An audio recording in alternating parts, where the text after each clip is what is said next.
let's let's go to our esteemed Honorable Paul Hellyer of Canada. We would give you 20 minutes, sir. Thank you very much, Mr. Chair, and thank you for giving me this opportunity to speak. And thank you, Steve, for the invitation. My name, as I said, was Paul Hellyer. I'm a former Minister of National Defence for Canada. I served in 3 governments during a total of 23.5 years as a Member of Parliament. Although as Minister of National Defence, I had sighting reports of UFOs. I was too busy to be concerned about them at the time because I was trying to unify the Army, Navy and Air Force into a single Canadian Defence Force. And that itself was a kind of battle to the finish. So this was not high on my agenda. But about 10 years ago, I started getting interested due to a young man from Ottawa sending me material on the subject. I told him I was too busy to read it, but he had confidence that someday I would. He sent me a copy of Colonel Corso's book, The Day After Roswell. It took me a while to get around to reading it, but I took it for my summer reading in 2005 and was really impressed with what was contained in it. And what I thought to myself is there are huge issues here, huge issues. And the American people and the people of the world have a right to know what's going on because they're part of it. It's not just an isolated thing. And so after confirming the contents of the book with a retired United States Air Force general, I accepted the invitation of Victor Vigiani, who's over here somewhere, and his cohort, Mike Bird, to speak to a symposium at the University of Toronto. And I said, UFOs are as real as the airplanes flying overhead. That gave me the dubious distinction of being the first person of cabinet rank in the G8 group of countries to say so unequivocally.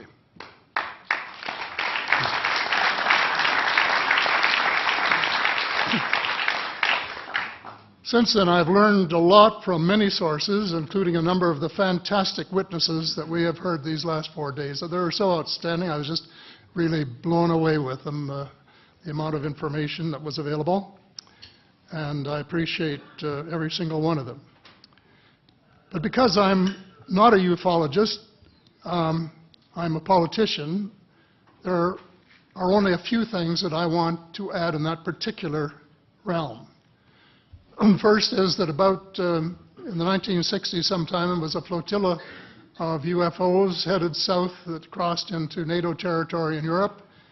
And the Commander-in-Chief of the Supreme Allied Headquarters in Europe was naturally very shaken. Fortunately, or maybe divine providence, before the panic button was pushed, the flotilla turned around and headed back north. Obviously, they had thought maybe they were Russian and they were very concerned about it. Anyway, an investigation was launched into this whole subject, and a document was prepared which concluded that at least 4 species had been visiting Earth for thousands of years. And this is my own view at this stage as well. So, except for that, there are just a couple of things that we've talked about that I'd like to refer to. And one was that we were referring to them as they until this morning when Linda Moulton Howe, I think she was the first one, actually named 3 different species. I have brought my latest book called Light at the End of the Tunnel, A Survival Plan for the Human Species, as an aide-memoire, and I name 5 different species here. I'm aware of more now. As a matter of fact, I saw a document just a few days ago that mentioned 20. And I think you, Mr. Chairman, were interested in some of the places they might come from.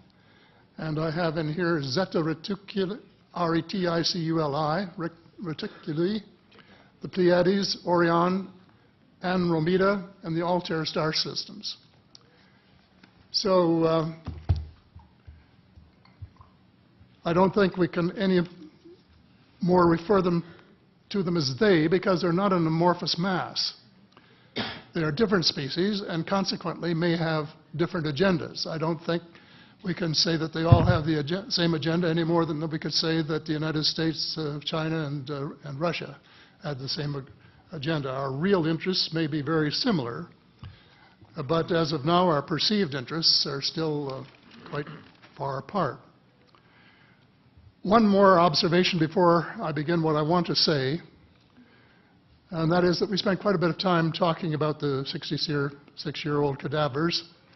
And I was glad to have Linda this morning finally say that there are live ETs on Earth at this present time, and at least 2 of them probably working with the United States government. The other species that I learned about not too long ago was called the tall whites. And this is when Paula Harris broke the story just a few years ago.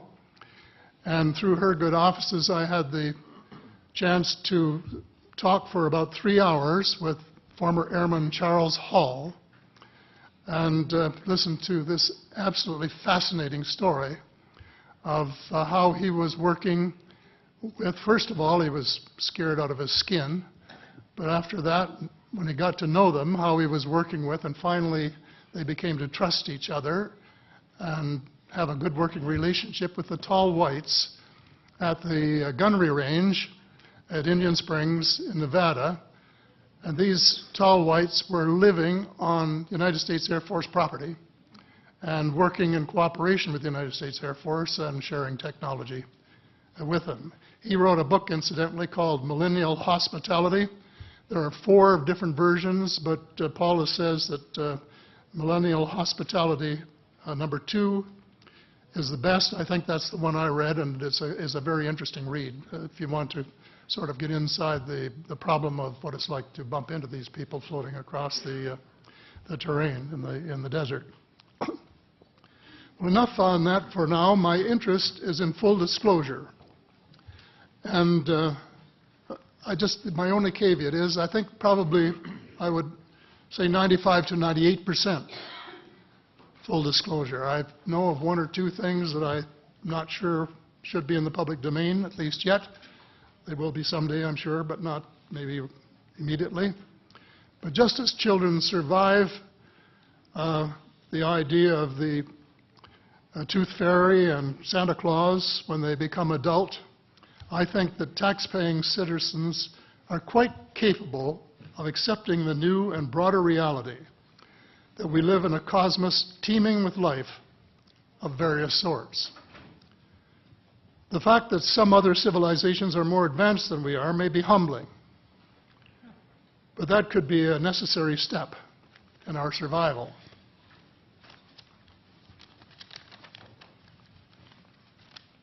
The world is an unholy mess. We have it best until the end of this decade. In my book, I said we have 10 years to stop global warming if we don't want it to be beyond the point of no return. 2 years has gone past since it was written, so I say we have until the end of the decade to arrest global warming. Yet our leaders don't even talk about it very much except in a superficial way. They appear to be more interested in starting wars to control more oil and, in effect, prolong the gravity of the threat. Of course, even if they took the problem seriously, they wouldn't have the finances to finance the transition from oil to the clean economy, to clean energy, because we have an infinitely silly banking and financial system in the Western world.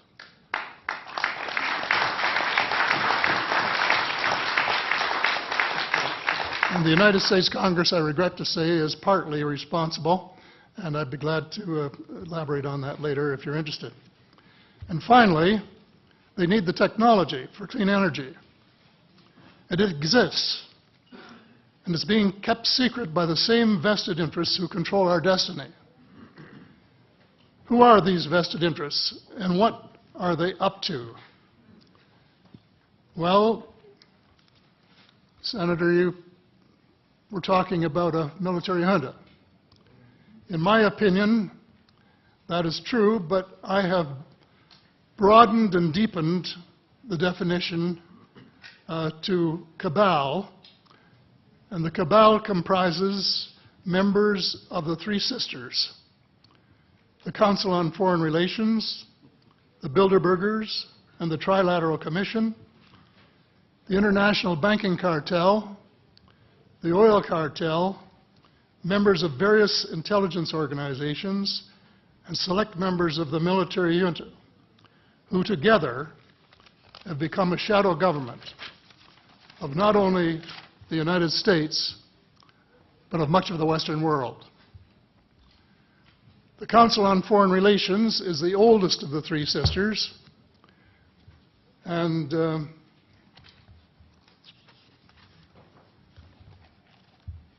as early as October 1940, years before Germany surrendered to the Allied armies and to vaporize Hitler's vision of empire, the Council's Economic and Financial Group drafted a memorandum outlining a comprehensive policy, quote, to set forth the political, military, territorial, and economic requirements of the United States in its political potential leadership of the non-German world, including the United Kingdom itself, as well as the Western Hemisphere and the Far East. The Council made absolutely no effort to disguise, where's that? Right next page, yeah. The Council made no effort to disguise the fact that the purpose of the Grand Area and later world hegemony was to support an expanding U.S. economy, to provide it with raw materials and markets for its products. This was labeled the national interest, quote unquote.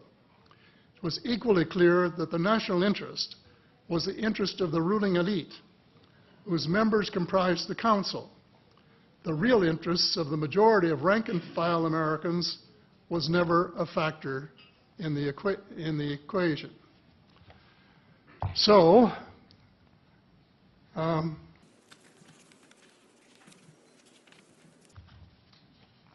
David Rockefeller, who was a member of all three of the sisters, is quoted as saying this at a meeting of the Bilderbergers in Europe.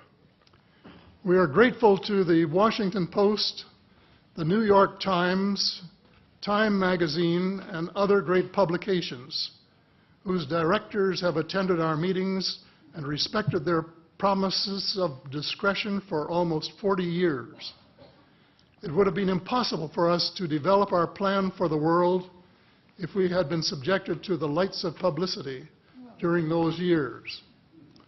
But the world is more sophisticated and prepared to march toward a world government. The supranational sovereignty of an intellectual elite and world bankers is surely preferable to the national autodetermination practiced in past centuries. He, of course, pretended he didn't say that, but the witness, this is reported by Daniel Estulin, a thoroughly reliable reporter who has written the true story of the Bilderberger Group. And if you want to really get inside of what's been going on there for this long time, that's a good place to go. So anyway, you hear what Mr. Rockefeller said, and so there you have it. The aim of the game is a world government comprising members of the cabal who are elected by no one and accountable to no one. And according to Mr. Rockefeller, the plan is well advanced. Does this help you to understand why our civil rights are being taken away from us? I say us, because Canada too is included in the grand plan. A giant leap in the wrong direction followed the end of the Cold War.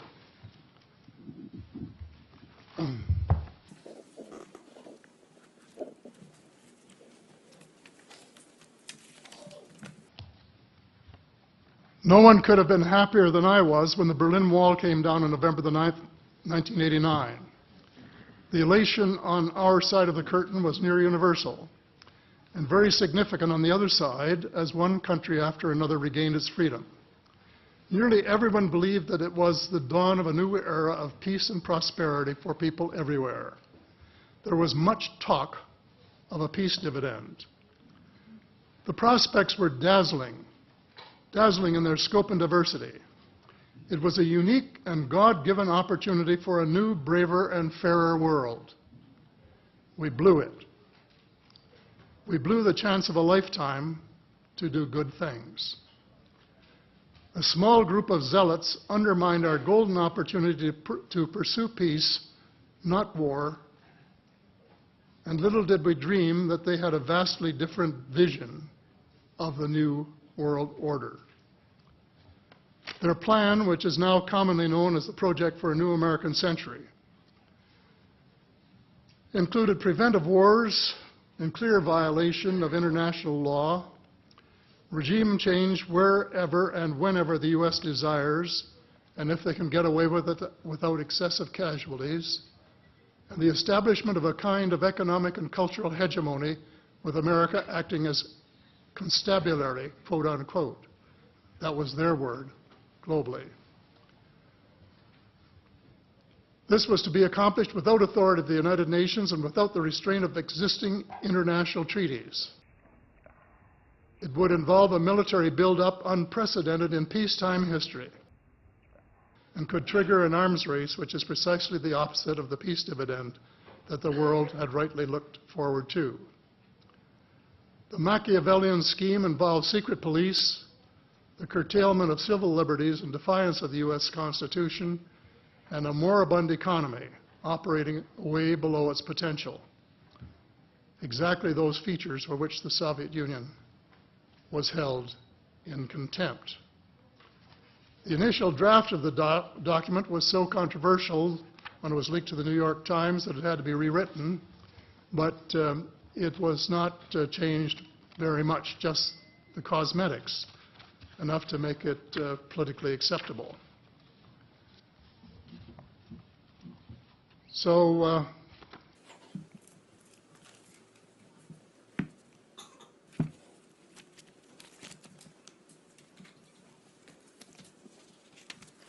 I have a few minutes here to my bearings. The document said this: well, it may have been easy to persuade President Bush to abandon his stated policy of not getting America more deeply involved in international affairs, but persuading the American people would be more difficult. Sophisticated Americans would question such a giant sea change in policy. The authors of Rebuilding America's Defenses, Strategy, Forces, and Resources for a New Century recognized this difficulty from the outset, because their document contained the following sentence: further, I'm quoting, further, the process of transformation, even if it brings revolutionary changes, is likely to be a long one, absent some catastrophic and catalyzing event, like a new Pearl Harbor. Well, it wasn't too long before they got their catastrophic and catalyzing event. Terrorists struck the World Trade Center in New York and the Pentagon in Washington on September the 11th, 2011. And incidentally, they have removed the sentence about Pearl Harbor in the document that you could now get if you went to the internet to find it. Almost the whole world mourned. Canada mourned. The overwhelming majority of Muslims condemned the treacherous attacks. My sympathy for the friends and families of the injured and dead was genuine and unwavering to this day. My sympathy for the U.S. government began to grow a bit thin, however, when I heard President Bush cite the reasons for the attack. And I quote, "Why do they hate us?" he asked rhetorically in an address to the Congress. They hate what they see right here in this chamber, democratically elected government. Their leaders are self-appointed. They hate our freedoms, our freedom of religion, our freedom of speech, our freedom to vote and assemble and disagree with each other. I felt sad when I heard the President's word. I assumed that he believed what he was saying. But if that were true, he was profoundly ignorant of the real thoughts and feelings of people in other parts of the world. If he wanted to hear the truth, he should have listened to Osama bin Laden, who was well informed concerning the origins of the kind of fanatical hatred of the United States which has led to such treachery. This is his version of events. Every Muslim must rise to defend his religion. The wind of faith is blowing, and the wind of change is blowing to remove evil from the peninsula of Muhammad. Peace be upon him.